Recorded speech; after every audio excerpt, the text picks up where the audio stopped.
English translation 11th contact Tuesday 15th of April 1975, 1540 Rs. Recently I received a book titled Living from the Spirit. Is it known to you, and if so, what does it have in common with reality?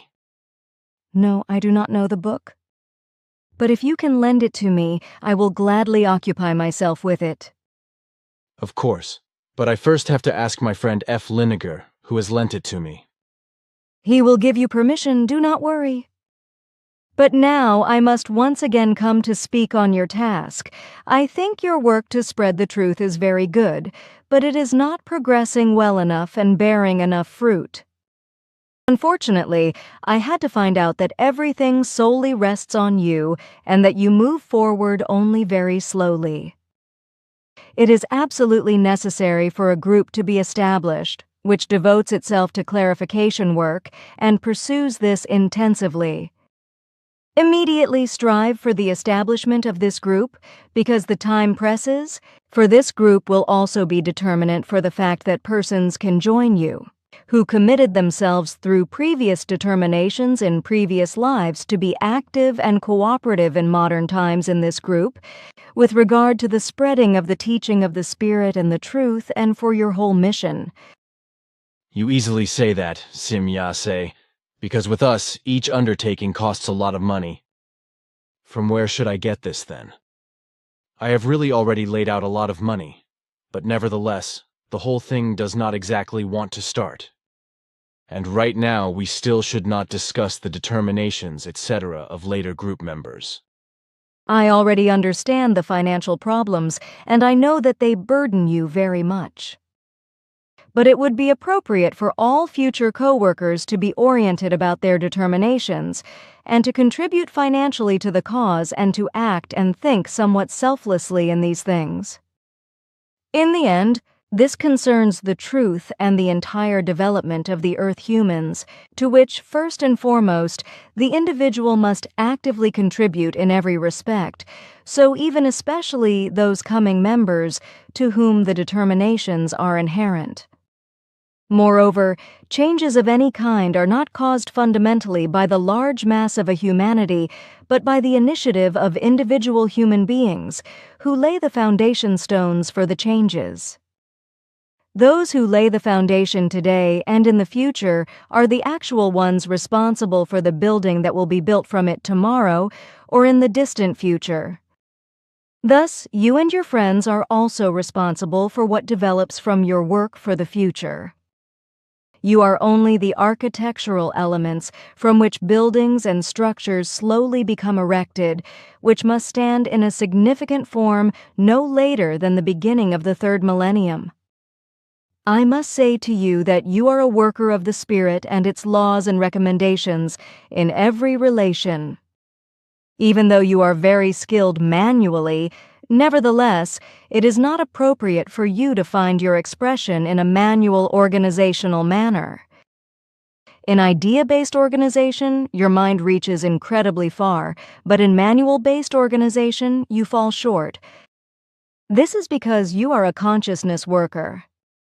Therefore, it is of necessity that you leave the manual organizational area to others. Only bring forth the organizational ideas, but leave the manual execution to someone who is suited for that. In your present stage of development, you are much too utilized in consciousness-based matters for you also to be able to still overextend yourself manually. Moreover, you are not as physically strong as you suppose. Your frequent forceful expenditures of a physical form often exceed your last reserves and throw you down. Even though you can regenerate your powers tremendously quickly over and over again through the power of your spirit and consciousness, nevertheless, it is detrimental to your health. Another human being certainly would have never coped with such expenditure because such physical wear and tear exceeds the norm of everything tolerable. It already borders on insanity, in view of the fact that your will exceeds the limits of what is possible for physical achievements, for your will is only driven by spiritual and consciousness-related power. However, spiritual and consciousness-related power is immeasurably higher than all physical strength. Thus, you demand outputs from your body which it is no longer capable of at all. In this state, only your immense power of consciousness, your conscious will, pushes you forward, while your body has already been long worn out and exhausted. Such a struggle means more than just a victory over the physical. It means insanity, for you command your consciousness to do things that destroy your physical body.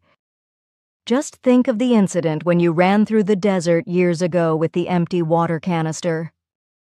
Your body was already long worn out, completely exhausted, and unable to make even the slightest movement.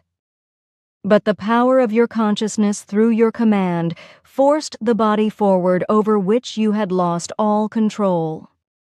Only your tremendous conscious will drove you through the hot sand, while your body had already exceeded the measure of everything tolerable and was a will-less robot of your consciousness and its power.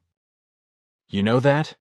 I already told you before that we have closely monitored and studied you for years, even if we could not thereby ventilate your actual secret which surrounds you. All right, but nevertheless, I always had to act in such a manner, even in that case. Otherwise, I would have died miserably, along with the two others. But let us leave that a secret. That is not quite right, as we would have let you receive assistance, like also in the other dangerous situations into which you continually ran. We have often influenced Earth humans to save you when you were completely at the end. But we really only intervened in extreme emergencies, strictly speaking 3 times. I noticed nothing of that. You also could not do that because we only influenced human beings to find you. Very well, but should I have acted differently in the aforementioned case with the water canister? Your action was quite right, and your logic was so sharp that I shudder at it. Only the balance of forces between the two others and you were fundamentally different and to your disadvantage. You yourself had to deliberately condemn your own body and push your consciousness to the brink of insanity, while the two others only had to let hatred be aroused within them, through which they were pushed forward. You had indeed also calculated this in advance with your logic. And you were right, even if it was all insanity. Let us leave this, however. It is indeed all over. What concerns me far more than the past is the formation of our group. I completely understand what you have said about my person, but there is still another problem. You have forbidden me, for certain reasons, to make more photos of your beamship. However, I have concerned myself that it would be very useful if we had slides for lectures, etc., that we could show. 1 or 2 more films would also be of use. Do you not want to allow me, nevertheless, to make additional pictures for this purpose? I have told you, nevertheless. Of course, Simyase, but this does indeed concern pictures that we could use for lectures, etc. Very well, I agree to that. You can still make as many pictures and films as you need. I will obtain the necessary permission for it. Thanks, Simyase. But how does it stand now with the film and the photo negatives that I gave to you? Do you still need those? We have already worked on them and have analyzed the phenomena. However, the film and the negatives became unusable through this. Too bad, but what have you found out? Why did the radiation phenomena become visible? It only concerns atmospheric disturbances, which will dissolve in a few months. They come from your system satellite Saturn, which currently influences the Earth's atmosphere. Through these disturbances, particularly the antenna's conducting beam and the energy collecting beam as well as the regeneration radiation become visible. The antenna's conducting beam and the energy collecting beam appear as a fine line of energy over the beam ship, while the regeneration radiation becomes visible beneath the ship in various hues. You speak of regeneration radiation. Is the captured energy regenerated again after consumption? The energy only becomes used and regenerated again for the radiation drive. It is not consumed, however, as you said. Our whole technology is aligned toward natural rectification, but not toward destruction. I understand. The natural principle is, thus, implosion and regeneration, rather than explosion and destruction. You certainly could not have expressed it more precisely. But now I would like to proceed again with other things, whereby I would like to suggest to you again to preserve yourself physically more and to expend yourself less. Your consciousness can only endure this life valuably if your physical body is also healthy. Please pay attention to it. But now, I would like to move on in the spiritual teaching. The truly spiritual and consciousness-based striving one is like a notable artist, of a tender consciousness, of a gentle being, full of love, knowledge, wisdom, and great sense. He or she has the highest sensitivity for truth, balance, beauty, and spiritual as well as consciousness-related progress.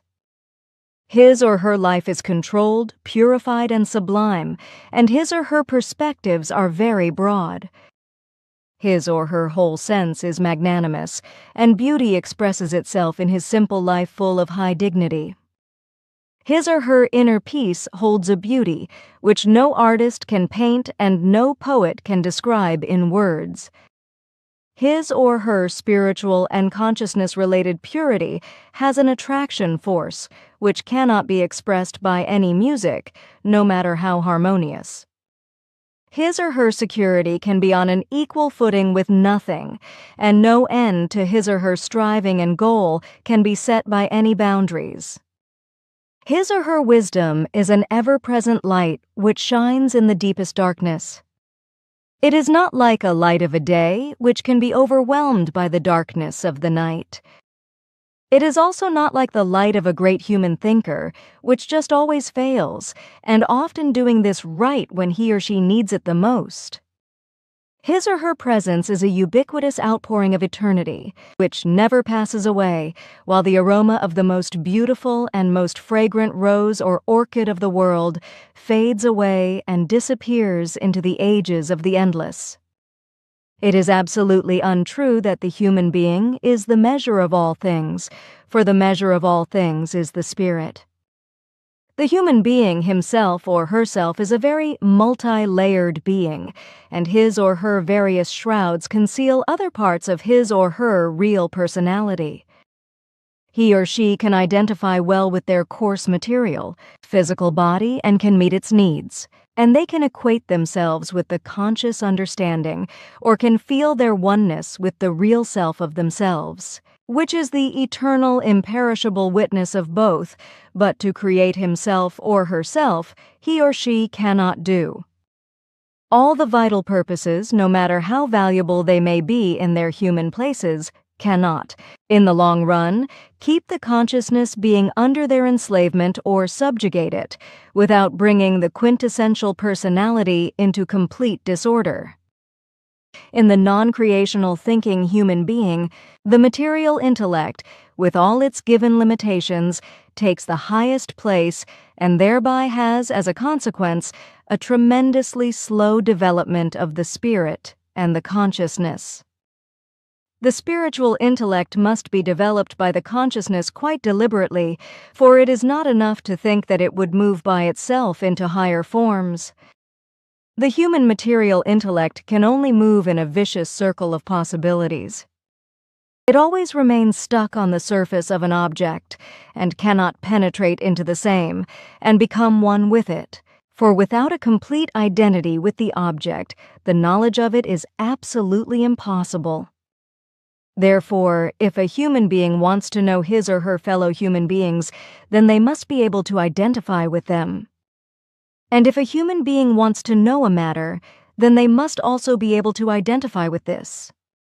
The material intellect accepts the testimony of the material senses and their resulting conclusions, but rejects the deepest subjective intuitions.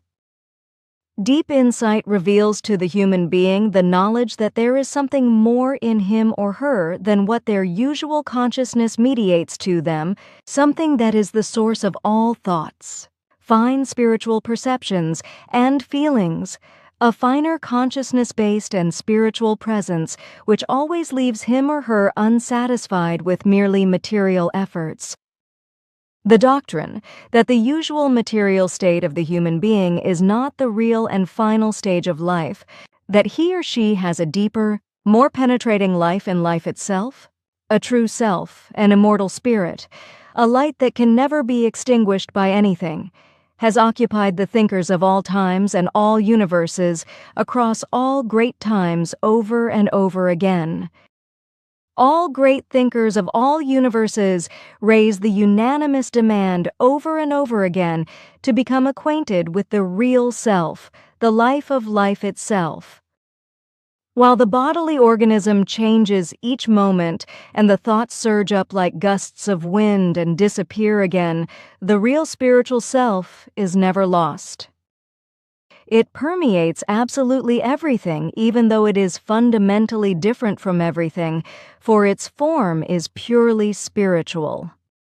It is the basic source of all perceptions of identity through countless transformations. It takes up, in any manner and form, all things into itself, and yet always remains itself, unchangeable, and in the eternal symmetry of its own size. It is an invariable size within the manifold activities of the universe and the universes in general. The human restricted personality is only conscious from time to time. In between, there are large gaps in consciousness. But even when death reaches the human being, the seer and recognizer in them, the spirit, cannot die, for as a part piece of the creation, it is of eternal duration, like also the overall consciousness block. On the objective side, nothing can touch the observant, subjective self. This self, existing for eternal times, which is the life of life itself, cannot be proven materially because it is of a purely spiritual form and nature, but it requires no proof for a rational being because the spirit itself is its own proof. Hence, only beings living in poverty of consciousness demand proofs for the existence of the spirit, for in their primitive thinking, they cannot recognize its existence from the spiritual acts and occurrences. The spirit itself is the basic foundation of any knowledge process, and the spirit itself animates every organ and every capability, and to be sure, out of the drive for development and the existence of life. The spirit, this universal self, is confused by others with the empirical self as a result of mental defilements. When a human being breaks through the veil surrounding his or her self and removes the shrouds of the material urge that restrict and cover it, they instantly acquire, in the physical body, the determination of their being, the inner spiritual being, the life of life itself, which is infinitely simple and uncomplicated, forms a unity of transcendental reality, cognition, knowledge, wisdom, love, and freedom. The human being is not a mere biological phenomenon. In him or her is also a small part of a fine material conditioned psychological organism in spiritual form, which is loaded with latent potentialities, with the might of all creational powers. Philosophical insight into the psychological nature of human beings forces the recognition and knowledge of the reality of the cosmic consciousness, the creational life power, as the basis and life of psychological beings. The human being must not only see human beings on their biological and mental planes, rather they must also grasp them on the psychical and spiritual planes. Everything that the human being inherits, everything that they bring with them from the past through billions of existences, everything that they, in this life or in past lives, has enjoyed, known, read, learned, or experienced, lies hidden not in their subconsciousness but in the memory banks. Therefore, he or she does not master the technique of concentration, and therefore they do not command their subconsciousness and do not make full use of all their knowledge and capability. The longing for all his or her knowledge and capability coming from past lives, for the experiences and for the wisdom, thus, does not lie hidden deeply within them. They must only recognize and accept the truth, thus acknowledge it and utilize it himself or herself. But for this, it is necessary for him or her to fight against their own low intelligence and to acknowledge that the material intellect does not constitute a human being if it does not also work together in the same measures with the spiritual intellect. When this happens, and when the human being recognizes their spirit, the whole abundance gathered in previous lives will arise again in knowledge and wisdom, capability, freedom, love, and peace, and will richly benefit them once they learn to fetch all these values from the memory banks and to utilize them himself or herself. Knowledge, might, strength, wisdom, freedom, and love are the creational inheritance of the Absolute, and they are the human being's birthright. The human being, through their consciousness and through their spirit, is a center of thought, might, strength, and influence on everything and everyone. He or she does indeed have a body, but they themselves are not the body. The body is only an instrument and a servant of the spirit and the overall consciousness block. It is the spirit is dwelling, but not its prison. The body is the temple of the radiating spirit, the self-luminous innermost life, the creational self. The body is the castle of the spirit which brings all powers into motion. The human being knows from this that they also breathe the breath of the spirit and not only physical breath.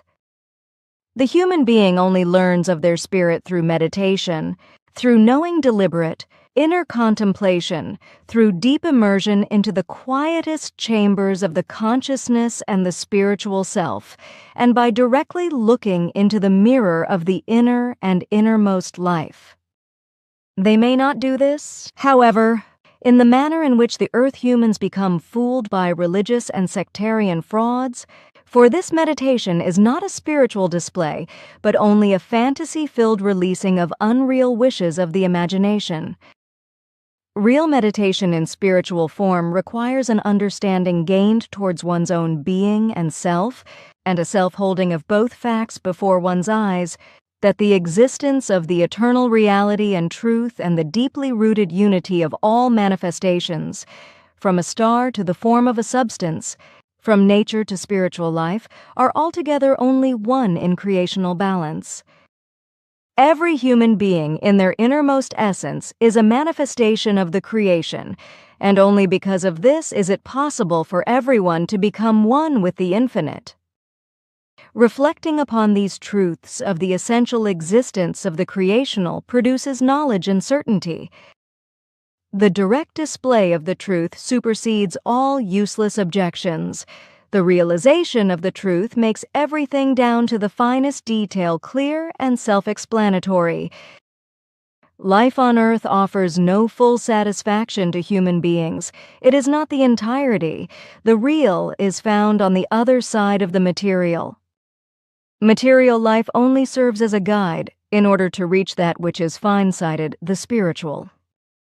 Material life is only the area of activity that gives human beings conditions and purposes in order to establish relationships with the spirit and the all-greatest, that of the creational. It is completely wrong to restrict the field of view of life only to observable phenomena and to let the valuations of objective worth determine things. The highness and greatness of life depend on to what extent it is raised to the law of the innermost life in the highest being. The relationships between human beings are only justified as long as they do not distract from the eternal laws of the spiritual nature. Neither social welfare nor national improvement are possible through merely adhering to shadows and disregarding the essential substance. The core of the truth does not belong to an individual human being alone, because the truth forms being and life of everything that exists at all. Only that which is one and united can be indivisible and all-inclusive within a self-identical existence. This is the full extent of achievements and the culmination point of all aspirations and ideals of life. In this integral spiritual view of life, the ethical basis of social and domestic relationships is rooted. Society is the totality of the individuals, intended to pierce through the veil and to enter into the realms of the immortal being, into the creation itself. The human interconnections mean nothing less than the aspiration to live in the daily life of a spiritual form, which is there in the deep background of all existing beings, but which cannot be found in the absence of truth. Through this, the love for the spiritual is lost more and more, and the human being's sense turns more and more to the material and his or her material intellect. Altruistic love is the expression of the visible unison with the infinite life, which is in the whole universe. If a family or society or nation is perceived as a means of separation of the one from the other, then such a family, society, or nation, no matter how great the goal of the concentration of human beings may be, can never succeed.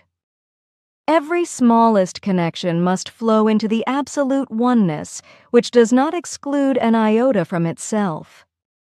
This truth must always remain before the eyes of the human being during everyday work if his or her deeds and actions and his or her thinking should be free of selfishness and in harmony with the universal events. Life is a teaching of the spirit for the spirit. The correct behavior of the family and the administration of the country and the society form a part of the universal determinations, which have equipped the totality of the beings with strictly impartial laws.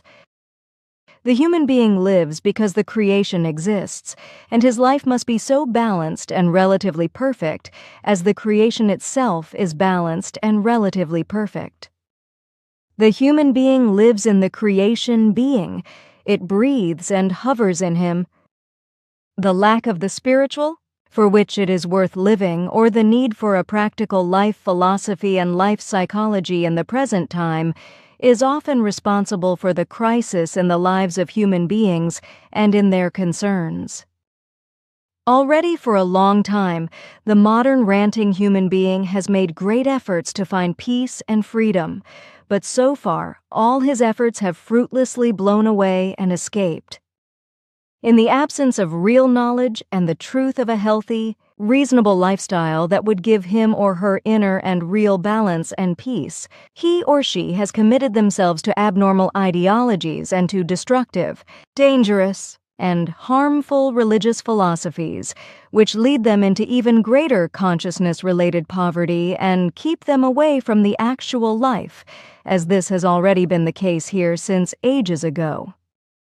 Natural human understanding defends itself against allowing the circle of inappropriate, unreal religious dogmas to press itself into the square of the dominant truth.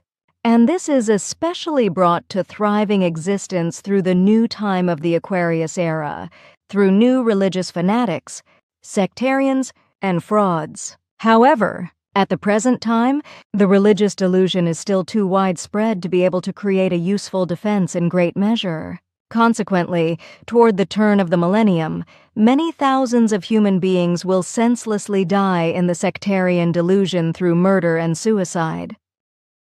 The erroneous religious philosophies, with their colossal confusions and delusional claims, reduce the inner strength in the human being, which would maintain his or her consciousness and could help him or her to surpass himself and thrive in their striving, and which would make it possible for them to attain inner growth and inner peace, which stand in right proportion to the external achievements and conditions.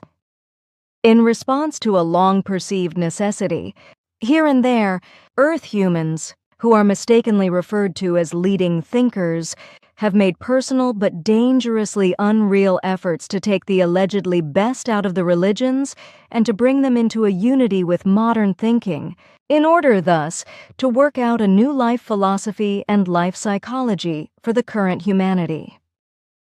But at the same time, these alleged and unreal thinkers do not consider that through this, they increase the religious delusion once more, out of ignorance of the fact that they themselves are very badly trapped in unreal religions, and consequently, they are accordingly only able to think and act in unreal ways, in an unreal, delusional, delusion-believing, murderous and consciousness-poor manner, through which much death and destruction arise. Hence, for obvious reasons, success is often equal to zero. But the human being of the new time, the human being of the Aquarius era, now faces an easily solvable problem, for if they now lay the foundation stone of the truth, then they gain a whole new structure of philosophical and psychological values for a happy, free, and peaceful spiritual life in the future. A free spiritual life, which is based on everything that represents the best in the cultural and spiritual inheritance of the earth, the spiritual truth. If the Earth human being now finally recognizes and acknowledges this truth, completely frees himself or herself from all religions, sects, and other erroneous teachings and their delusional imaginations, and finally aligns themselves with the spiritual and creational laws, then they have triumphed. Only the truth is serviceable and brings the human being progress. Religion, erroneous teachings, and sectarianism, however, are unserviceable to the human being and throw them back into the deepest darkness. That was very detailed, Simya-se, and I hope that your explanations find fertile ground. But now, I would still like to direct another question to you, which has been giving me some headaches since last night. So, it was yesterday, on the 14th of April, exactly 5 minutes before midnight. I just came back from a short night walk and stood on the west side of our house in the garden. Suddenly, I heard a strange whistling sound, which approached at breakneck speed from the east and vanished in a flash to the west, and I also believed to see a very large shadow, but of what, I am not completely sure. I knew immediately that I had already heard this strange tone before, and to be sure, at 9 o'clock in the morning of the 2nd of June 1942, when I saw an enormous flying saucer shooting away over our village and our house. I know the strange tone very well, and therefore, I could not have been mistaken. Thus, it must have been a beamship which rushed by. Now it makes me wonder whether this was you or anyone else of you, and why did you not then get in touch with me? That was neither me nor anyone else of us. Then it must have been a foreign beamship. That must be so, for various foreign objects have flown into the terrestrial space lately, but we cannot monitor all of them. As a rule, they also immediately leave the Earth again, as soon as they have satisfied their curiosity or thirst for knowledge. What was it then in the evening of the 20th of March at 1930 HRs? My children and my wife called me to the window because they saw, only about 1 kilometer away in the west, an object of reddish and yellow color moving from the north to the south. Also, various local residents had marveled at it from the street. That also was not one of us, but nevertheless the event is known to me. It concerns a beamship of a race known to us from a neighboring system of our home. It concerns peacefully minded beings who travel around space and worlds for expeditionary purposes. In particular, the Earth interests them, and therefore their luminous beamships are also often observed here. Their technology is not yet as advanced as ours, and the beings themselves are also rather unconcerned about whether they are seen or not. What kind of beings or life forms are they? They are human forms, and what is very important is that they are peaceful and very interconnected with us, which cannot be said, unfortunately, of all who cross through outer space,